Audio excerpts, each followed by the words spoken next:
So, I'm happy. I'm happy, Jen.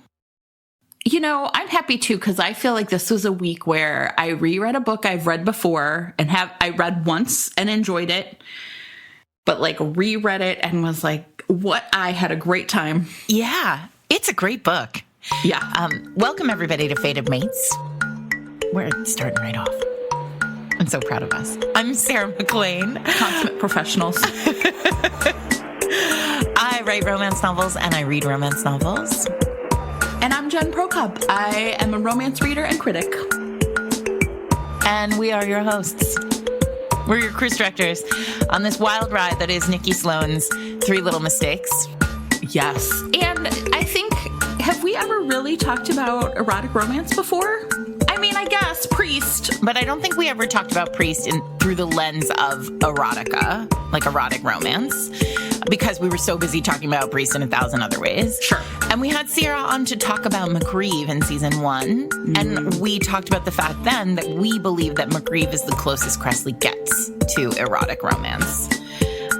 But this, I think, is our first, we picked this romance in part because it is erotic romance, and we want to talk about the genre, the subgenre. So I guess one of the things it's worth, doing, erotica and erotic romance are kind of 2 different things, I would say, right? Erotic romance, the promise is really that it's going to follow, a relationship build for the people involved, as opposed to erotica, which really might just really be the sexual relationship without any other promise of the HEA or whatever. So sometimes people use those terms interchangeably, but I think we're really going to talk about erotic romance today. I don't actually have much interest in erotica It doesn't scratch the same itch, right? Without any judgment to people who love it. It's just not my thing.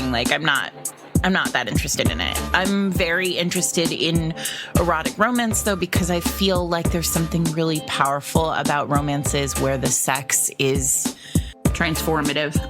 Yeah, integral to the relationship, to the conflict, to the whole experience. Yeah, and I think it's so there's a lot of really common kind of definitions for erotic romance. The most common definition for erotic romance is sort of it's a really interesting one where it's if you took the sex out, the plot would collapse. Mm-hmm. Which is it's an interesting and difficult, it's always been kind of an unsatisfying definition for me in some ways, because defining something by its absence, right, essentially, or its presence. Yeah, also my argument would be for that. I've never loved that definition either, in part because I feel like in romance novels in general, if there is sex on the page, it should be transformative in some way. Yes.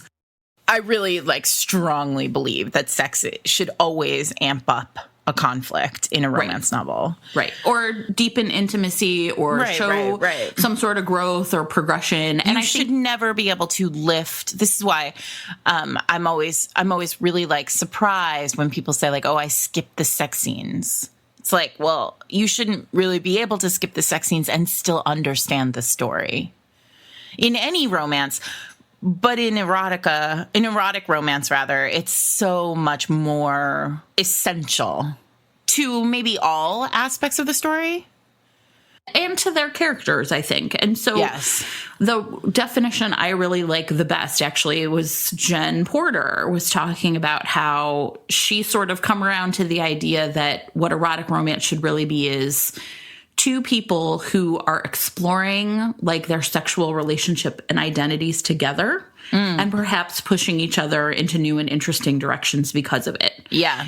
And I think that that's a definition that then feels, again, it's not oh, I could take it out and it'd be missing. That's true for, I think, every romance, but rather that this sexual identity is a really big part of their relationship identity. And I think also I would just add the act itself, the structure of the act itself impacts, character, conflict. Yes. Intimacy, plot, the whole experience. Yeah. Whereas I think I could write a sex scene in a tree or on the ground or in a bed or in a carriage and you would still it would transform the book in whatever way, right?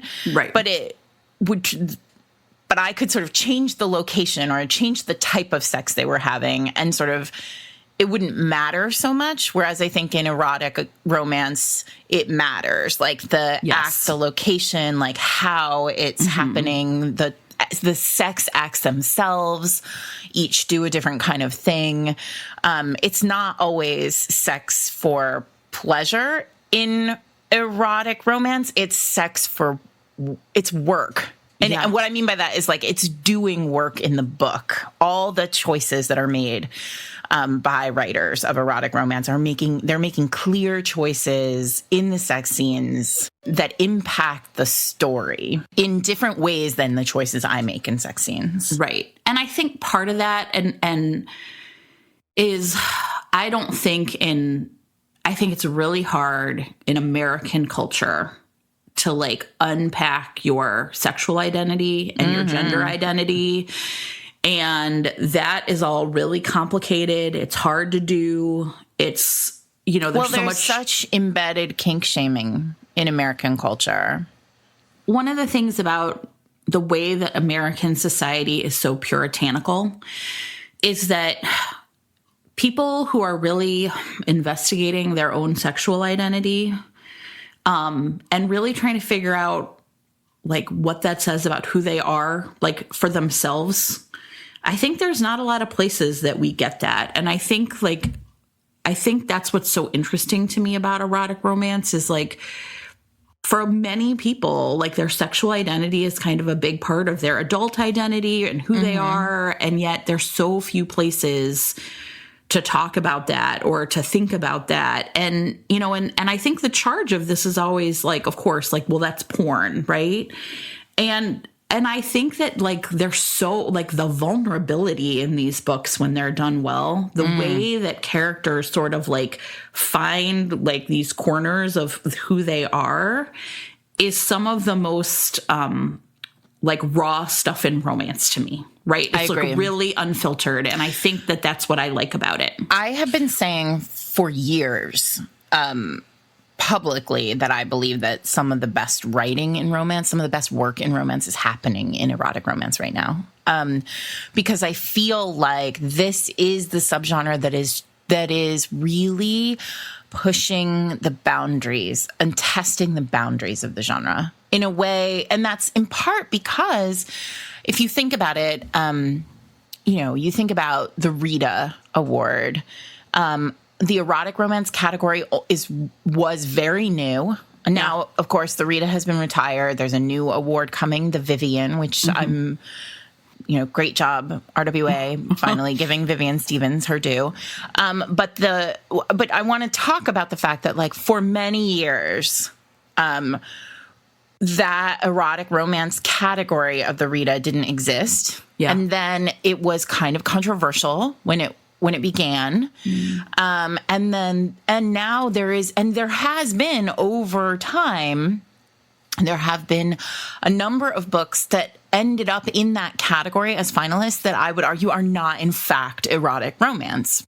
And one of the things, look, romance has a lot to reckon with. RWA, please, has like a list of things to reckon with before they get to this. But like at some point, we need to have a conversation as a genre about what makes an erotic romance versus a sexy contemporary. Yeah. And right? I think, or sexy historical. Yeah. And I find that too. I do a lot of reading for like local contests, and I am a person who's like, yes, please give me the erotic romance category. I'm happy to do that. And often I'm like, I'm not sure this qualifies. No, it's really funny. I remember not long ago somebody asking online, like, what's the line? Like, what makes an erotic romance? And somebody responded like, oh, anything with anal. And I'm like, what? No. Not since Sonny Chandler's return in 1987, right? Sorry. But also that's such a weird thing because it immediately discounts it places all queer romance. A lot of queer romance ends up in erotic romance, even though like a lot of queer romance is not at all erotic. Like it's just a perfect small town contemporary romance, like your like milk toasty romances. But like, I think what's really interesting is this subgenre, more than I would say all the others, really showcases the shaming that still exists in romance around certain acts. Yeah. Well, and I don't know if I've ever talked about this before, but I would like to also like explicitly say this for our readers. It's like a little bit, it's related to what you just said, but in YA romance, if it is a queer relationship, it is often, even if it's like middle grade, it is often then like assumed to be for older readers, or like we shouldn't put it on shelves at all. And I would just like to say that's real gross. Well, and it like infuriates. I get really mad because the idea that somehow queer romance is sexier or more erotic or more on the edge, that's just you really showing your bigotry. Yeah, I mean, I think that we also are starting to see that bigotry and that really questionable viewpoint in content warnings. As romance starts to sort of use more content warnings at the beginnings of books, I'm starting to see content warnings for things that make me feel uncomfortable with, like, it makes me uncomfortable that somebody would content warn, say, lesbian sex or, you know, anal or sex work on the page. These kinds of things are not, it makes me feel uncomfortable that we would content warn consensual sex between two people. That's absolutely. Or ménage, right? Like, if it is consensual on the page and it's inside the pages of a romance novel, I don't see. I start to feel uncomfortable with the idea that we would be regressive in some way, considering we're a genre that has, for so many years, been the only place where people can, as you just said, explore their kink and their identity vis-a-vis kink. I actually won't read books where people, if you're content warning consensual sex between adults, I won't read your books because I'm offended that you feel like you have to do that. And I get other people are like, I need content warnings, and I appreciate that for cancer and suicide and things. But in a romance, putting content warnings on sex, consensual sex, is really, I really struggle with it. It feels, again, I'm using that word puritanical a lot, but I don't like it. It starts to feel like we're questioning the content of the books in a really kind of shaming way. And I welcome somebody coming to us with a defense of this, like why this is not shaming. But it's a worry for me, particularly when we're talking about books that are doing such important work like this book. Right. Which I think is doing a lot of really interesting work on so many, there are so many layers to this book that I don't think let's just get into it. I read this book when it first came out. I put it in the Washington Post column when I was writing a column for the Post. And it was one of the first, could have been the first erotic romance I put into the column.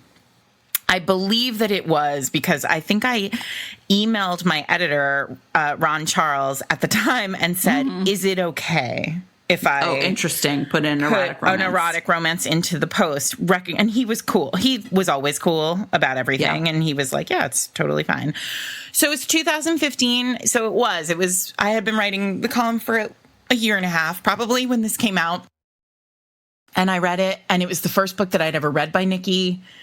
And I've since read all of Nikki's books, and she's going to come on the podcast and talk more about erotic romance. Like, I think it's useful for you and I to have somebody on who writes it as a matter of course and has really written all across the spectrum of erotic romance. Nikki has been banned from Amazon for one of her books. Like, she is really pushing the boundaries in a lot of different ways. I think this book pushes really interesting boundaries, but doesn't like get to a place where her book Sorted, which is non-consent, was banned from Amazon. And we'll have her talk. We'll talk a little bit about that with her too. So you want to do a plot summary of this one a little bit? You go.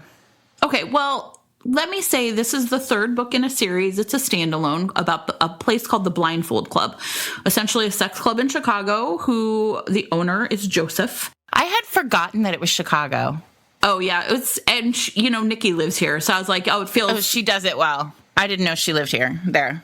Yeah, I should hang out with her. I'm like, hey, Nikki, hey. Yeah. What's interesting about this book, I will just say, is I read them in order, and this is book 3. And in book 1, so book 1 is about a woman who essentially needs to make a bunch of money, and her best friend Peyton works in the club, and Peyton's like, you can make that money in one night. And what's really interesting is in the scene, she has to essentially try out by giving Joseph, who's the hero of this book, like a blowjob. Like, just prove to me that you can do this. Like, and so we already have like a sense of who he is as a good guy, but also just like, yes, I own a brothel. Yep. In book 2 is Peyton's book, and she falls in love with someone, and they, I think, are in Japan together. Mm-hmm. And then in book Dominic. 3, yes. Yeah, so it's funny. That's not my favorite. I like this one, and I like the next one. Yeah. In this one, though, we get Joseph, and he is kind of at a different club of his, and he sees a girl, a young woman who he actually is pretty sure is underage, get essentially in the wrong place at the wrong time on the floor of the bar when a fight breaks out. And he takes her up to his office to essentially like check on her, right? Like, I'm the owner of the club. Like, let's make sure that you're concerned because he believes she's under 21. Yes. And so he's like, shit, now she's been punched in a bar brawl in my club. And if police come and she files a report, I'm fucked. Yeah, and right. You're in his POV, and it's incredibly clear that he's like, she's hot, but like she's also young, and really is putting me in a bad place. So I got to get her out of here a separate way. Yes. So what's interesting though is like there's an instantaneous attraction between them that plays out in different ways. He's sort of horrified by how young she is, right? And her name's Noemi, right? It's like an interesting pronunciation because sometimes people call her M. Is that right? Was that how you'd say it? Yeah, Noemi. And he offers to drive her home. And it's a fascinating scene. I feel like, this is how they meet, right? And it's almost like I'm like, the plot is like, boom, instantaneous because they pull off into a parking lot and are going to like have sex in his Porsche. Yeah, which I'm sure I thought this at the time too when I read this scene, but like, they do, like she says it. She's basically like, "There's no way we're having sex in this Porsche." Yeah. But then I sort of said to Eric, I can't remember the model of the Porsche anymore, but I said out loud to Eric, like, "Hey, Eric, do you know about this Porsche?" And he's like, "Yeah, that's been around for like 40 years. It's like the famous Porsche." And I was like, "Can you have sex in the front seat?" And he was like, "Not unless you're leprechauns." Right, exactly. Mythological creatures, even like not even just like regular short people. Like you got to be tech. And these are not short people either. No. These are like normal. Well, he's huge and she's like a normal sized person. Yeah. She's regular. She's regular. So what's really interesting about this... But she does. She, like, climbs over and, like, there's just no way. So you have to suspend... It's a little like carriage sex. Like, you sort of have to suspend disbelief. It's fine. Sure. What's really interesting, though, in this moment... But they don't do it. They don't do it, right? Is she keeps saying... And it's, like, a really fascinating thing in the book. She keeps saying, wait, wait, wait. And he is like, I don't... You're saying no, so we're done. Yeah. And I'm not doing this. And... From there, we get, I think, a lot of really interesting conflict between the two. Yeah. Because he senses that he could, essentially it's like the use of like dominant and submissive, but it's not like sort of dungeon dominant and submissive in that way. It's just like kinky. It's kinky. Yeah. But it never really gets to, look, it's 2015 at this point, like it's the height of BDSM as plot, story arc, right? Yeah. And I think that what I like so much about this book is that what Nikki is doing here is placing that on the page as part of their sexual experiences without like making it without making it lurid. Is lurid the word I'm looking for? Without making making it like other. Yeah. You're not watching animals in a zoo here. Like you're watching two people who like enjoy things. Yeah. It's interesting because, you know, when we were doing Cressley's series, we talked about, you know, I think this came up. There's like the master where, you know, she's in a chastity belt and there, you know, he buys her, or no, the player where he like buys her a room full of toys. And it's like, you know, it's like you sort of, the mind boggles at like the sheer amount of toys that they have in this house.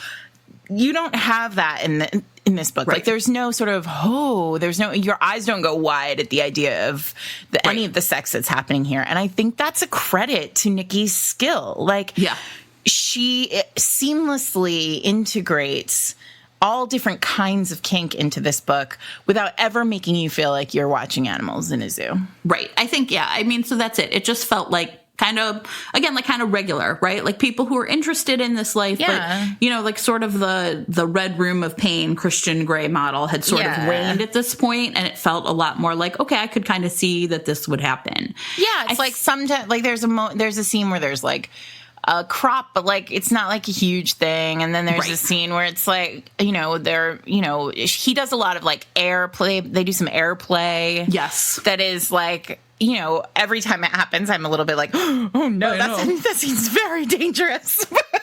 Breathe. But you don't feel like, oh God, this is weird. You feel like this is cool. Like these two people are enjoying each other. One of the things I really liked about this is so he, R.I.P. Tumblr, he sets up a Tumblr account for her. I know, it's so sexy. It really is. And what he tells her is, he says, okay, what I want you to do is I want you to essentially like, you know, I can't remember what it's called on Tumblr, right? Essentially like share the ones that 5 things a day that you really think are sexy. And the first day she's scared, right? Yeah, she's nervous really scared that he'll judge her. I mean, which feels real, man. Yes. And so she puts up 5 things that are kind of sexy but safe. And he calls her on it. And he says, I don't think that's how you really feel at all. And, you know, and he says to her, I want you to remember, I'm the one who set this up for you. Everything that is in there are things that are going to turn me on to. And I thought it was like a really fascinating, I mean, and I remember actually reading it the first time being like, this is fascinating to me as a safe way to say, how safe. This is what I think is sexy. I'm just going to put it in this feed. And by you seeing it too, you'll know the things It's also it's deft. It's a deft way of navigating that stupid fucking contract. Like, I'm sorry. I apologize if you've written a fucking contract into your books, you guys, but like, they're so dumb. And like, I hate them because they feel so, and I mean, like maybe in real life, this is the way, I don't know. I don't either, right? Yeah. Full disclosure, this is not my relationship with my partner. But and maybe like paper contracts are important, but like it feels to me like what this is doing is the same kind of experience where it's like, you know, there's a lot of discussion in this book about limits versus like orders. And I mean, I want to get to that scene in Hawaii, which I think is just like the perfect sex scene. But what's really interesting here is this the Tumblr is the contract. Yes. The Tumblr is like, here are here are the things I want to explore. You can choose what things we explore. And what I really like about it, right, is again, it's like that inverse. Instead of like, okay, here are the things I don't want to do. It's here are the things I do want to do. Yeah. Right? Here are the things that I think are sexy. And it's, by the way, it's not like a laundry list. It's not like we're going to do these in a certain order. Yeah. It's just like, this turned me on. It turned my crank. Like, let's figure this out. Yeah, I mean, I think that what we're getting at here is there's something about this book and most of Nikki's books read this way, where there's an authenticity to the sexual relationship that, again, feels, well, authentic, right? So this feels like a thing that you could do thoughtfully with your partner to explore your sexual relationship. There's also the back and forth. You brought it up before, but the back and forth between wait and stop. You know, he says, anytime you say stop, that is a word I will honor, right? Right. We don't need a stupid safe word. Like, you don't need to say, like, Easter basket to me for me to stop in the middle of sex. Like, say stop. You can say stop. Yeah. And then if you say wait, I know what that means. Like, I know that's fear. It means push. Like, push me a little bit further. Push me into it. Yeah. Nervousness. That's nervousness. Like, stop is a hard limit. And I think these things, I think what she's doing is really, what she's done here is sort of deftly drawn to characters who feel really real. Which is kind of what you want. I mean, it's obviously what you want in all romance, but it's really what you want in erotic romance. Like, you want to see real people thinking in real ways about their sexual identity. Yeah. And I think it also felt real to me that it was kind of like, how do I feel about the fact that I want these things, and where does it come from? And maybe it comes from nowhere, and that's okay too. And the things that just turn me on. And, you know, I really liked, like, sort of the emotional work that went along with, like, figuring out what that is. And I think that's something that, again, erotic romance doesn't get credit for. Look, full disclosure, this book, The Hero, I've talked about this exact book on the podcast before. And the hero is a cancer survivor. 20 years ago, when he was a teenager, he had lymphoma and he survived. And this time around, I was thinking a lot about Adriana and you and, like, your conversations about trauma.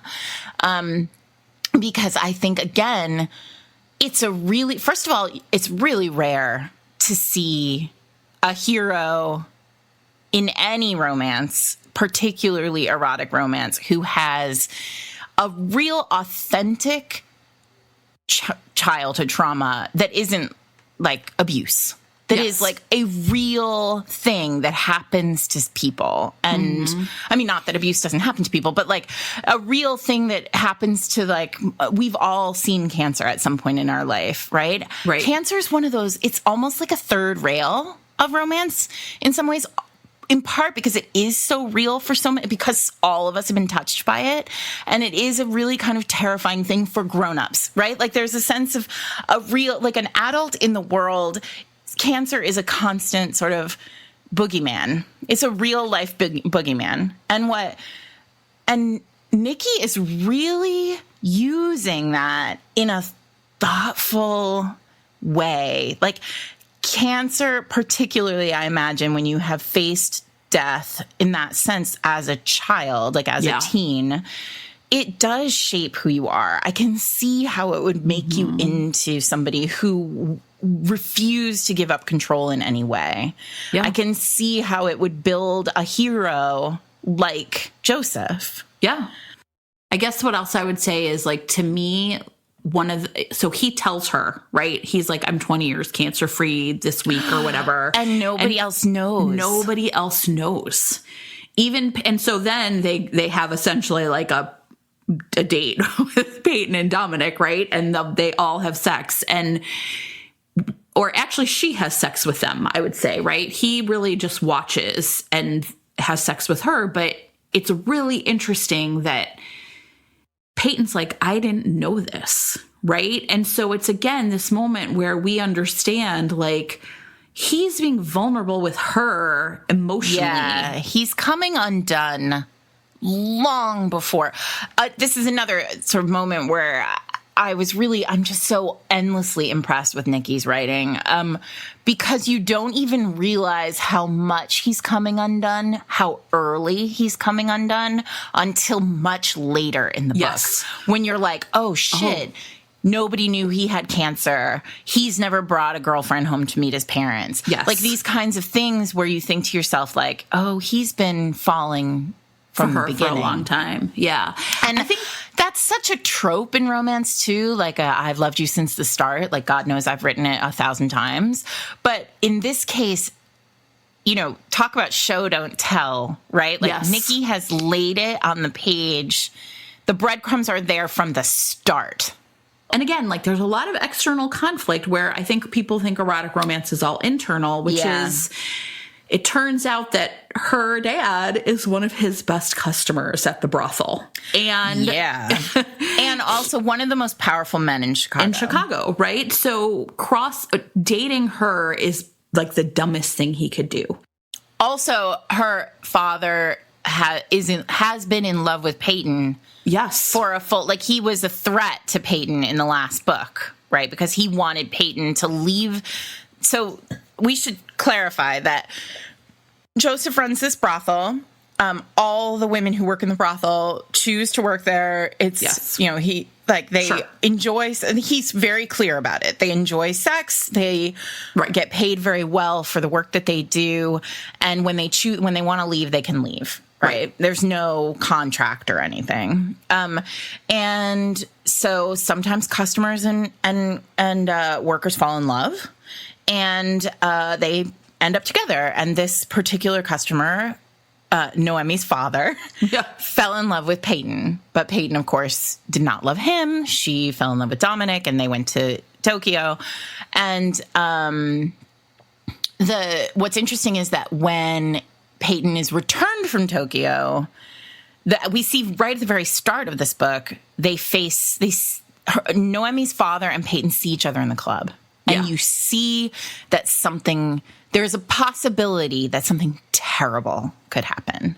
That he is a threat. Like he is a threat because men who are obsessed with women are threats. Right. And like, that's just on the page. Yeah. But at the same time, he's Noemi's father. He's extremely controlling. He's powerful and rich enough that paparazzi pay attention to her. She has like a scandalous sister. When I started reading it again this time, I was like, oh, am I going to not like this? Is this going to seem like too much?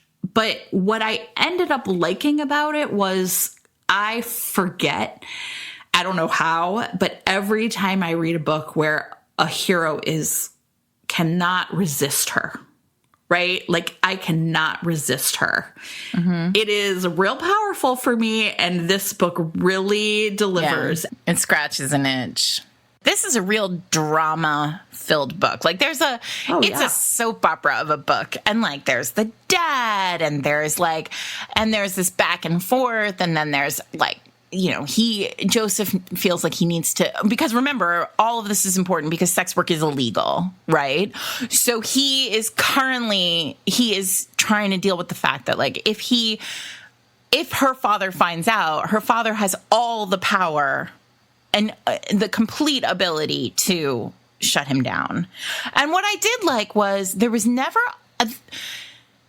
in the hands of a lesser author, there would have been a reciprocal threat to the father, right? Like, if you try to close us down, we will prove that you were a client. But Nikki is very careful to never allow the shaming of sex work to happen on the page. And to the point where there's a scene that is very uncomfortable for me, where Noemi, the heroine, says all the things that people say about sex work. Like, yes, what's wrong with these women? What would have happened to them in their past that would make them do this? This work is disgusting. Like, she's spouting that like very second wave feminist perspective of like prostitution and sex work. Like, sex work is prostitution, right? We don't use that word anymore because that's not like sex work is work. And so, but she's sort of spouting this very sort of like sex work is bad for women. Mm-hmm. And how could no woman actually wants this as a career. And it's disgusting and it's it's repugnant. She uses the word disgusting. Any sex worker is always a victim. And that's the only way to understand this. Right. And Joseph and Nikki, clearly, and Peyton. I mean, everybody else in the book is sort of aware of that being not being the case always. Right. And that many women make this choice. I particularly like that the father, I mean, obviously I'm sort of spoiling the end, but the father ultimately does, he's in a relationship with another woman who he's met at the club, and she's, a lawyer by day and like does this by night. And like, these are real things. Like you and I have friends who are sex workers. I have a great friend who's a sex worker, and like, she's works at a giant finance shop in the city, and she does this at night. And it's because she enjoys it and because she likes the extra money, and that's that. Right. And this is all great. And so, my point is that Nikki avoids falling into the easy traps that this plot could deliver. Yes. And instead produces a father who adores his daughter and is concerned that perhaps she's being manipulated and used against him. And ultimately, like, it all works out fine. And he's not the worst dude in the world. Like, he's not a caricature. I felt so much sympathy for her at that point, because it's like this. Yes, her father kind of adores her in name only, right? Like, because he's convinced, like, the only reason he would want you is to get back at me. He almost can't even conceptualize that, like, no, he just really wants you. And Joseph really does want her, right? Did you perceive it as that way, though, that the dad was like, you have no value outside of, like, me? Or was it more like, I sort of got it. I mean, and who knows? But it's not that huge of a set piece, so it could be really huge. Anything. But my whole thing was like, if you're going to have a person who is that powerful, and she does set him up as being, like, incredibly powerful, then obviously, like, job one is always to say, like, I need to protect the brand, right? Like, I need to protect the family. Sure. But in conjunction with a scene where she works for him and he sort of is like, you're going to spend the summer, she's getting an MBA so she can, like, work at the company and, like, take it over one day. She's going to inherit the company. And he's like, well, you're going to work in shitty department X this summer. And it's not what she wants and it's not what they agreed upon, but it's what's best for him. So in conjunction with that scene, I do think there's a way in which he sees her as an extension of himself and not her own person. And again, I think, by the way, I mean, that feels real too. Of course. And a really interesting scene with Joseph's parents is where they try and say, you can't sleep together. It's such a great scene. And she's like, the mom's like, you're under our roof. And Joseph is like, well, that's funny because I paid for this house. I know, but then I really love the moment where Noemi is like, if you keep being rude to your parents, like, I'm going to want to sleep on the couch. So watch it. Like, there's a great that Hawaii set piece. So here's my thing. So, okay. For those of you who haven't read the book, we did a bad job we sort of stopped doing the plot overview, but So it's a dominant submissive relationship. Joseph is incredibly controlling. A lot of the early sex is really controlling. There's a lot of, like, don't disobey me, don't do the thing, I'm going to spank you, you need to be punished. He makes her crawl at one point, and I was like, whew. Yeah, but you know what? It works for them. Yeah, it works for them. For me, I was like, I was like. But then Nikki does this really interesting thing that doesn't always happen in these books, right? And so, okay, I think it's pretty clear. Anybody who's been listening to this podcast for a long time knows that, like, BDSM is not, like, it's fine. Like, I think of it as a set piece in a book. Like, it's not like my kink. It's fine. But what Nikki does is she moves the characters through. So there's, like, the sort of personal, the two of them together doing the BDSM thing. And then they move to, they do the scene where he's 20 years cancer free, and they have the, like, sexual experience with Peyton and Dominic.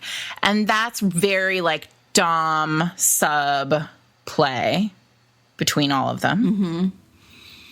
And then she removes them from Chicago. Yes. So he goes home. So they have this like intense night with the other couple.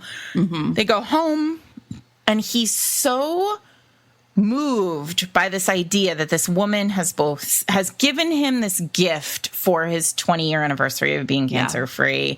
Like, it's all very emotional. Like, he's real in his feelings in that moment in a really cool alpha way too. Like, she's doing, where he's like, I'm her boyfriend. Yeah. Like, suddenly he's like unlocked, and it's really, really nice. The way, like, it's warm and fuzzy, that whole scene after. It really is. It's almost like suddenly, so there's a little bit of discussion at the beginning about like sub drop and how like after somebody's had like they've done like a true dominant submissive scene in the beginning, like the dominant's job, and this is true, is to take care of the sub.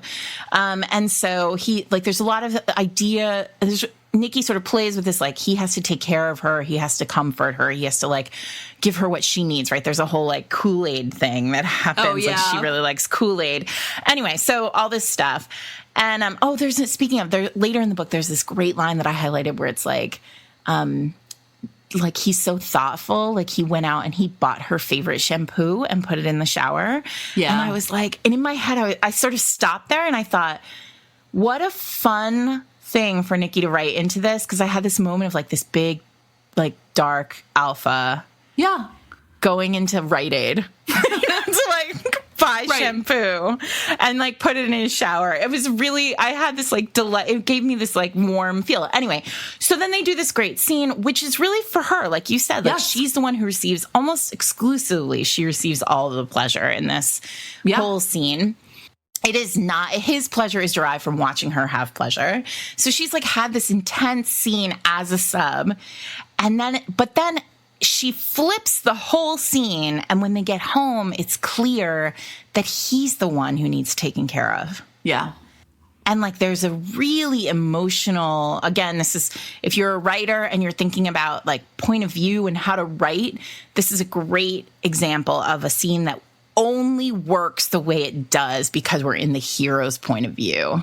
Mm-hmm. And then he invites her to Hawaii to his brother's, I don't know, his brother's getting a plane in the Navy or something. Something, right, exactly. You know, and he was like, I'm not going to go. And she's like, you should go, it's your brother. And then he's like, I want to go and I want you to come with me, right? And she says, is it a question or is it an order? Yes. And he says, it's a question. The question. But then after she says yes, he's like, it probably would have become an order if you'd said no. Like, there's this like awareness of how much they need each other. Yeah. And then Nikki removes these two people from Chicago and this world where there are all these sort of outside forces and threats, and takes them to paradise. Now they're just normal people doing normal things with his family. And it's like, and he the has sex no changes. Idea. Yeah. He has no idea how to introduce her to his family. There's this awkward scene where they get there and he's kind of like, who's going to sleep where?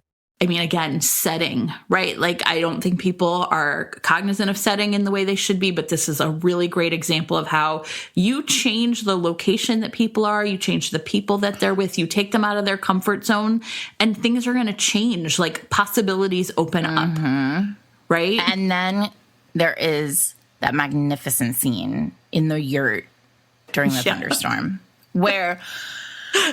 So they like, I don't know, you guys. I don't like outdoors. But me neither. I was like, literally like, this sounds terrible. But they're going to have a couple nights alone, and it's going to be real. They're really roughing it in a yurt. Which it seems, and what I loved about the writing of this yurt is that it seemed like maybe Joseph thought this yurt was going to be more than this yurt was too.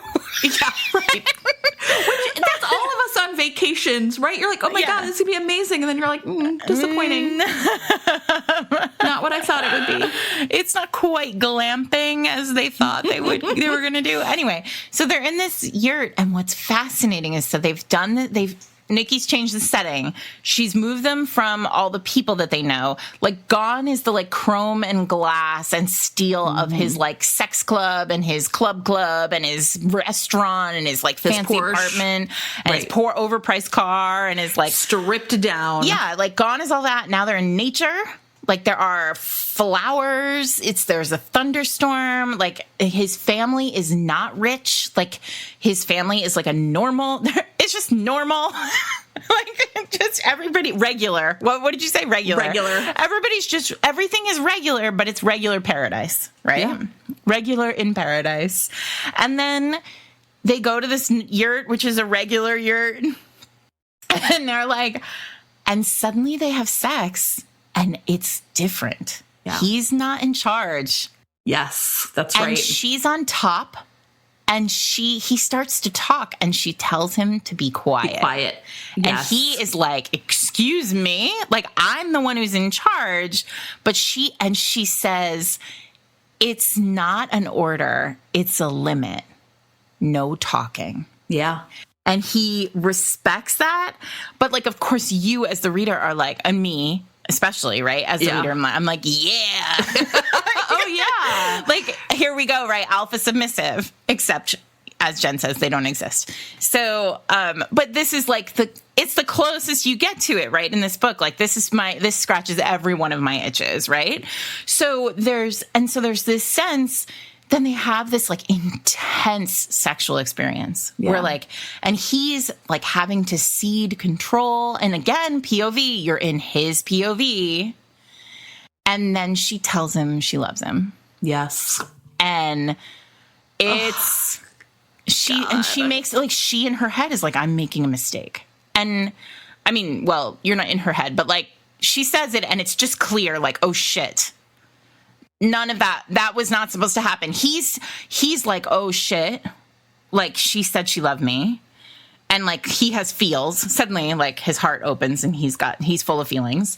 And then and then the chapter ends. And the next chapter begins with her waking up alone in the bed.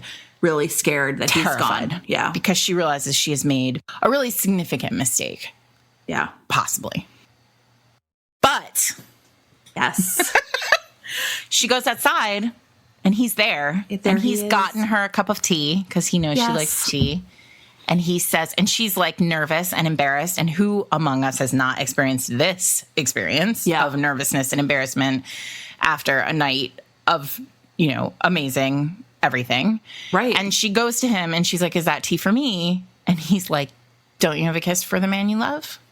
And you're like, oh, I know it's he's into it. It's so good. And then he says, I need you to wait. Yes. Like, I don't know how to say it.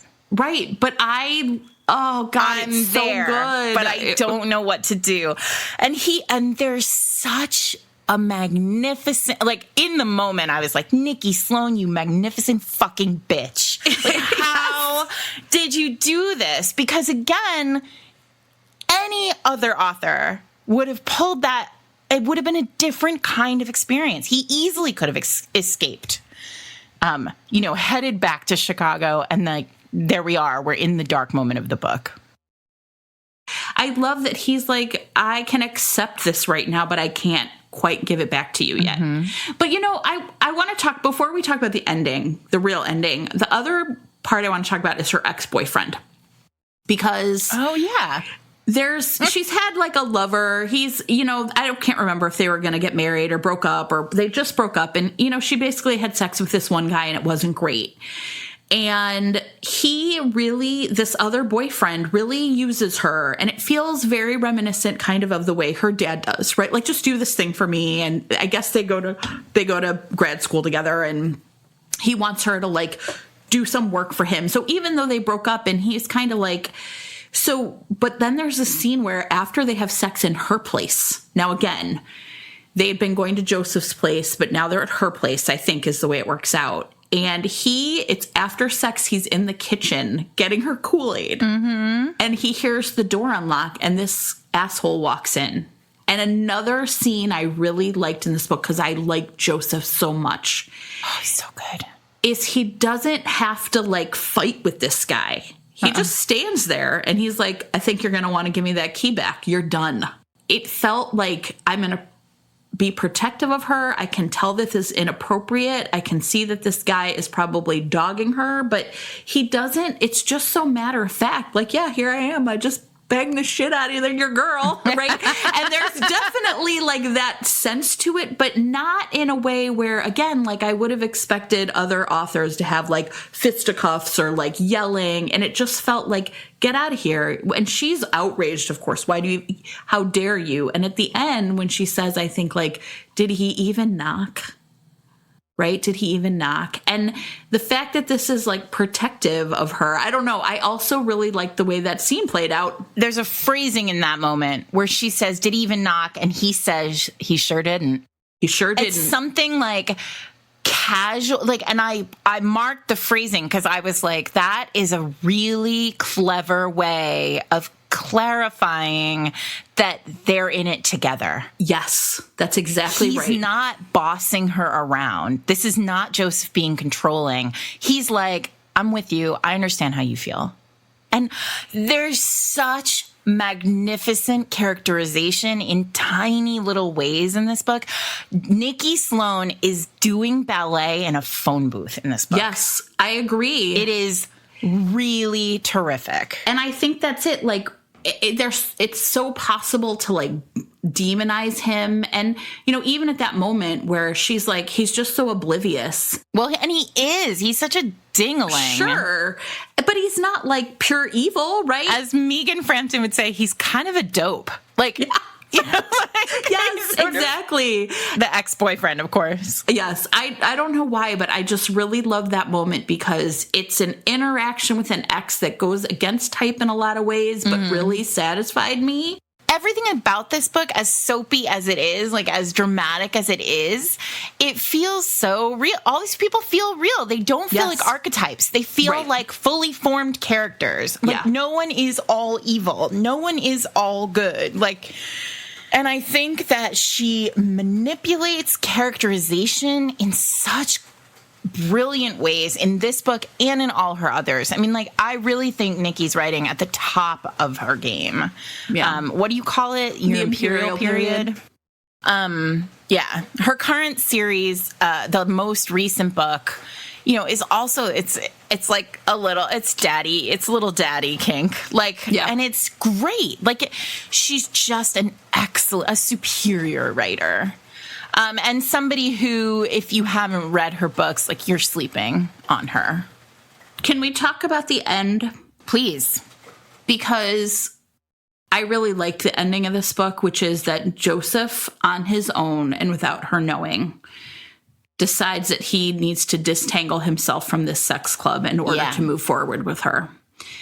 And I found it very satisfying because we sensed from the beginning that he was like, I mean, even like his appearance in the other club, I think there's like seeds all along that he's like, maybe I'm just ready to move past this.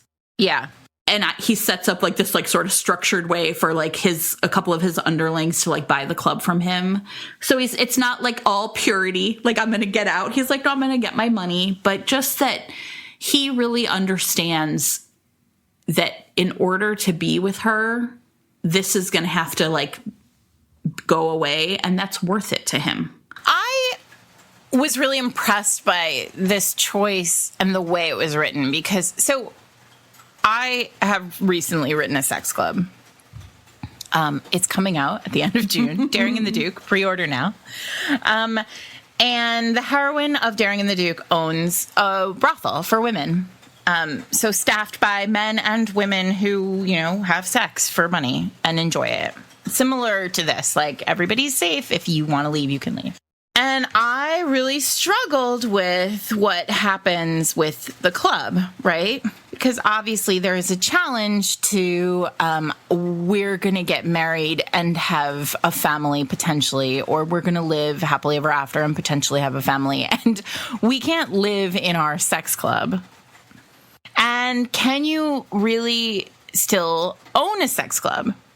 And I won't share what happens in my book.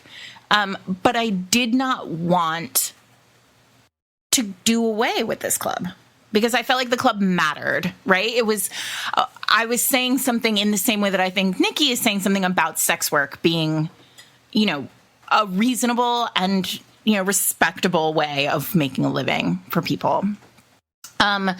And so I was worried. I had forgotten how this book ended. And I was worried when he was like, I have to get rid of the club.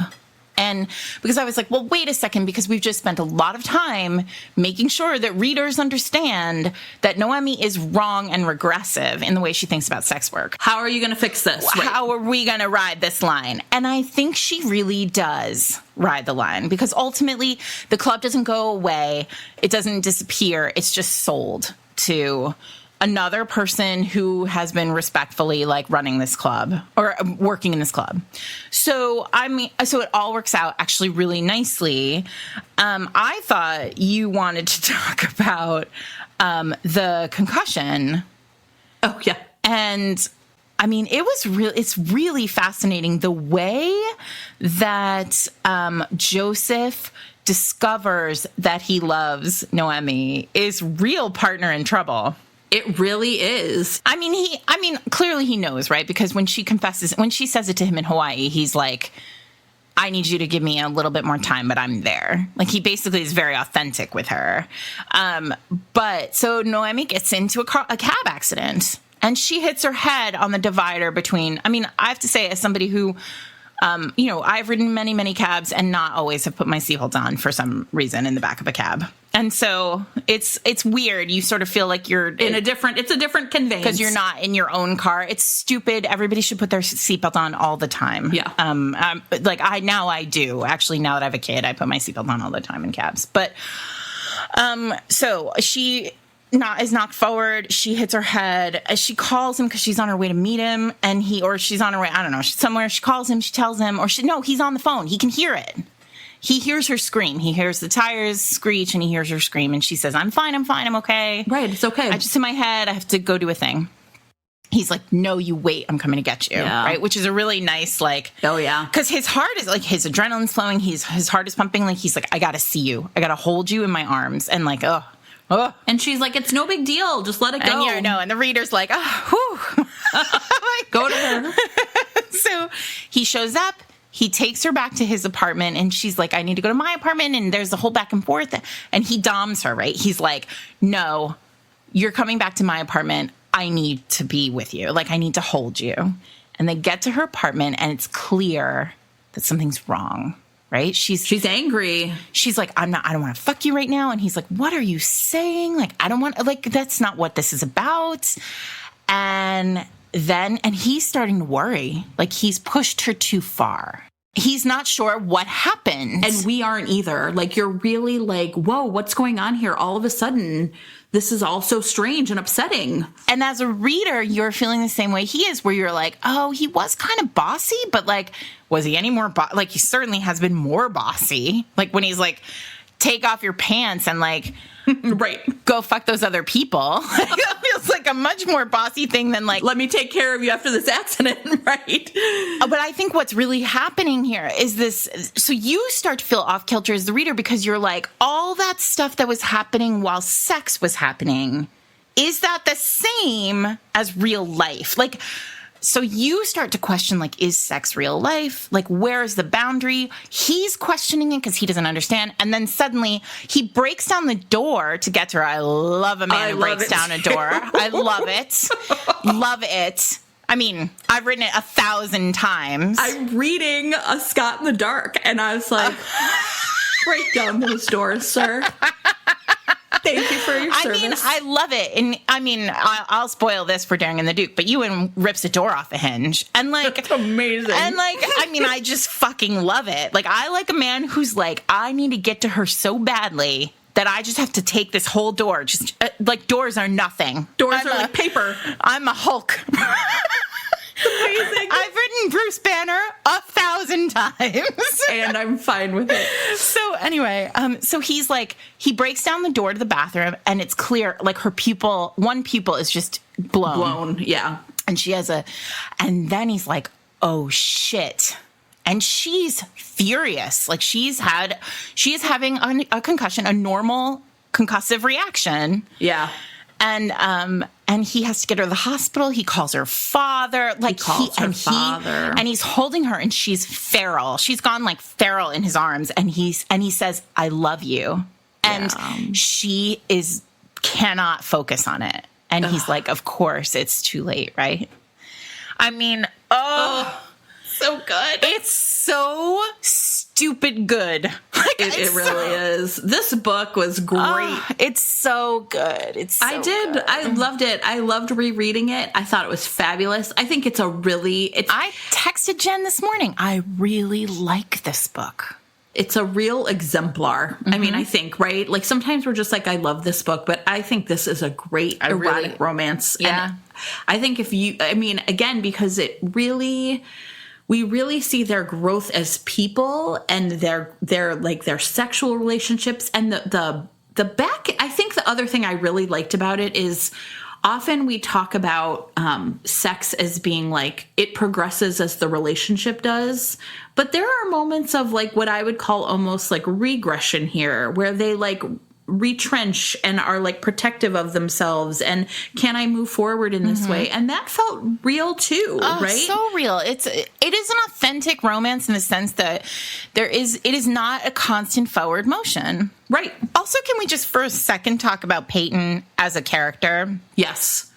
And I mean, I really love Peyton's book too, but but Peyton as Joseph's friend is really powerful. First of all, I love women and men as friends in romances. Like I get a lot of pleasure from friendships between women and men in romance, because you don't see them very much. And when they're done, they're often done in a really like beautiful, authentic way.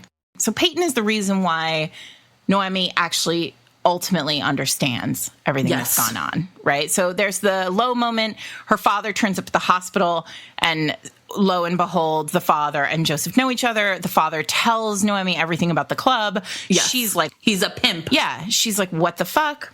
And then she makes a mistake and he makes a mistake, and then they're sort of separated. And then he uses the Tumblr to try and send her messages, but like she's not having it. And then Peyton turns up, right? Yeah. And is like, have a seat. Let me tell you about this man you love. Yeah. And she's talking initially about her dad. She tells the story of Noemi's father. And then she says, but you still love your dad, knowing all that, right? Like, if you love Joseph, you have to love all of him, warts and all. And then Noemi's like, yes, take me to him. So they go to his house where he has mono, which is so weird and amazing. First of all, when was the last time you thought about mono? Never. I mean, I'm a teenager, so I guess I'm kind of like, what's that weird teenage thing people get mono? Sure. I had this like huge crush on this boy in high school, like huge, massive crush. I mean, like, and one of those terrible crushes where everyone knew I had a huge crush on him. Those are the worst. Oh, terrible. He was terrible. I mean, he was great, but I had a huge crush on him, and he got mono, and I was so jealous. Because I was like, someone kissed him. Like, he got that by kissing some girl.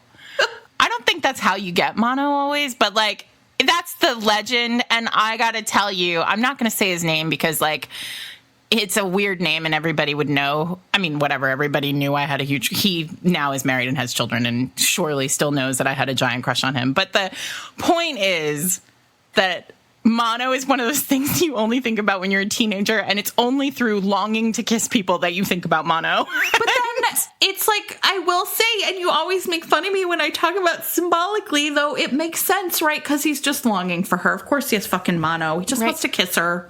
It's a crushing disease. Also, isn't mono like Latin for alone or one? Yeah. So Nikki Sloane, come on.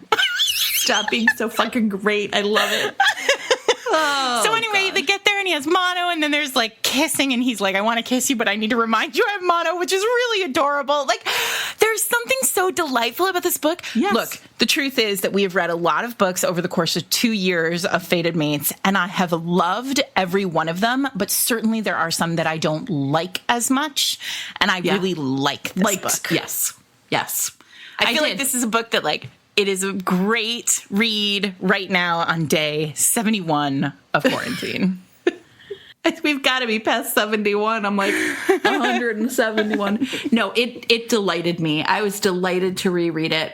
It really did. Yeah. I like them both so much. I feel like I have so much. All I want is characters who like move through the world with dignity. And I don't mean like stuffy. I just mean like, I have to be true to who I am. Like, don't they also feel like the kind of people who like you could hang out with? Like you want to go to their house and have dinner. Like, sure. It just seems, I just like them so much. Yeah. I like this book so much. Yeah, me too. It was great. Drink some Kool-Aid. Actually, don't. I'm pretty sure I have bad teeth because of Kool-Aid. I think about Kool-Aid a lot. Like, what the fuck was my mother thinking? We drank so much Kool-Aid a lot. Every time I have to go to the dentist, and he's like, "Why are your teeth so terrible?" I want to be like, "Because my mother let us drink fruity drink." It's you add a cup of water. You add a cup of sugar to water and drink it. What the fuck? So wait, it was Kool-Aid in your house, or was it those? Do you remember those little plastic bottles? Oh, and they were different colors. There was like purple and green and red, all that shit. It was like Midwest. Purple. It was the Midwest in the 70s and 80s. You put sugar in a bottle and give it to your goddamn kids. Great. Whatever it is, just shut them up. Fine. Dr. Deaver's like, Jennifer, I appreciate your mother. My dentist is delightful. I love him. He texted me a few weeks ago and was like, "How are you guys doing?" And I was like, "Hi, Dr. Deaver. We're great. Thank you." If you're in Chicago, I'm going to put this in show notes. If you're in Chicago and looking for a dentist, you're going to come to my dentist. Oh, that's so nice. Look at that. See, we're a full service podcast. We are. All right. We're finally going to do a Kingdom of Dreams next, Sarah. You've read it. Many of you have read it multiple times now because we've promised it. But here we are. Jen's life is calming down. My life is calming down. We're going to read Kingdom of Dreams. I'm ready to talk about it. You guys get ready. Get ready for what I think is one of the greatest end games of a romance novel ever. We are going to talk about the way a terrible alpha needs to sacrifice himself to win the love of a heroine who many of you will tell me is unlikable. I'm going to tell you something amazing, which is on the Wicked Wallflowers. Alyssa Cole was on the Wicked Wallflowers like way back in the beginning. Yeah. And at the end, they asked those questions. It's like, and one was I can't remember the exact question, but it was like, what book would you want to live in? Something like that. Or I can't remember. And Alyssa Cole, she pauses and she says A Kingdom of Dreams. And we're going to pull it out. We're going to pull out this thing from Wicked Wallflowers and put it on our show because the way she says the title of this book, it's like you can hear her voice. It's like this magic book. She can feel it. Yes. You'll be able to feel it too if you've never read this book before. Heads up, those of you. There is a thing that happens at the very beginning of The Kingdom of Dreams related to the hero's horse. You are going to want to stop. Keep going. Obviously, I'm not the boss of you. I'm not in charge of your life. I don't make your choices, but keep going. And I promise, we are going to talk about the horse. Of course we are. Because as Jennifer says, everything has purpose. Animals are always symbols. Animals are always symbols. That horse is essential. That what happens to that horse is essential to the plot of that book. In my classroom, when I teach symbolism, that's you make them read A Kingdom of Dreams. That'd be funny. I make them read a book called House of the Scorpion, the Animal Farm. And I say, we have my rules of symbolism because I like to teach them, right? Make this real abstract thing concrete. Animals are always symbols. It's not House of the Puppy. It's not House of the Viper. It's not House of the Bunny Rabbit. It's House of the Scorpion. We got to figure out why. Ah, very nice. We're going to go through all the pets in all of my books. You're going to tell me why. You're going to tell me why lavender exists. Temple's pig. Now, regular pets are just pets, but if it's some weird pet. Okay. Okay. You can find us on Twitter at Fated Mates Pod and on Twitter at Fated Mates and on Instagram at Fated Mates Pod, although I have lost the password to the Instagram account. So, we got to ask Kelly for it. I'll figure it out. I'm pretty sure Kelly knows and neither of us do. Fine. If you go go to the Fated Mates website at fatedmates.net, you will find a treasure trove of exciting things there, including transcripts that are coming of episodes. We're slowly transcribing all of our episodes. You'll find a merch link that will take you to Jen's website, where Resistance Buttons and best friend Kelly have built pins and stickers and all sorts of other things. And note cards coming, like, Really? just this week. Yeah, they're fucking awesome. She showed them to me this morning. It's brand new. That's so exciting. I don't know. There's new stuff all the time over there. Don't miss it. That's fatedmates.net. You can also watch all the music videos of all the music that's on the show. If you like the music, we have a Spotify playlist. There's a link on the website to that. We really love Overcast. We really love all the tools that Marco Arment has developed for free for podcasters. So please, if you are interested in podcasting or are looking for a podcasting app, try Overcast. Our podcast is produced by Eric Mortensen.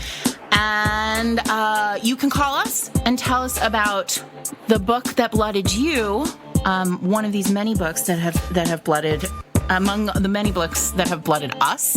The telephone number that you can call is 646-450-3766. And always remember to please wait until the end of the podcast, because you'll hear a voicemail from one of your fellow listeners. If you want to talk to other people who listen to the podcast, you can join the Facebook group OSRBC. And on Wednesdays, a post goes up about Fated Mates. That's my romance discussion group. You can also talk to other romance readers there.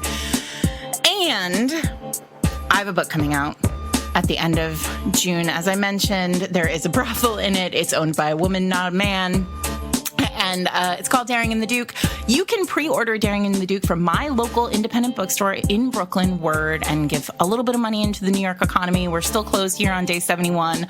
And as a reward, you get some swag from me related to the book, and you get a special edition, bright yellow, grace-colored Fated Mate sticker for your laptops or, car bumpers. Or whatever. That would be amazing, by the way. We need a bumper sticker slogan. Tweet us a bumper sticker slogan, Linda. Next 2 weeks, Kingdom of Dreams. After that, Daring and the Duke. Farewell, my loves. Hi, Ben and Sarah. My name is Kate. Thank you so much for the podcast. It is so much fun to listen to every week, and it's it's such a pleasant, uplifting experience, especially now in the middle of quarantine, which is no fun. But I wanted to tell you about one of the books that blooded me, and that's Slave to Sensation by Nalini Singh. So I started reading romance exclusively a little over a year ago. I had read off and on, but this was like, okay, I need HEA now, and I'm tired of all these depressing books. And then I just fell into romance, and I never really stopped. I kind of started with the Finster series by Stephanie Lawrence, which you talked about, and I adore wholeheartedly, but the book that got me into paranormal romance was Slave to Sensation. And I read it because it was like, I don't even remember how I came to it, but it was available to borrow on my Libby app, and I just could not put it down. It was so good. And then I quickly read all the other books in that series, mostly out of order. And then I read them again in order. And I think I'm going to read them again now because I just love them so much. The world building is so good, and I can just escape into them for a little bit, and people are in love and happy, and terrible things are happening, but it's all going to work out. And it's great, and everybody needs more jaguar and leopard shifters in their lives. Don't you? Okay. Thank you so much for your podcast, Sarah. I also love your books, and I think they're great. Resin and the Beast is one of my favorite books ever now. And, yeah, you guys are awesome. Thanks for all that you do. Bye.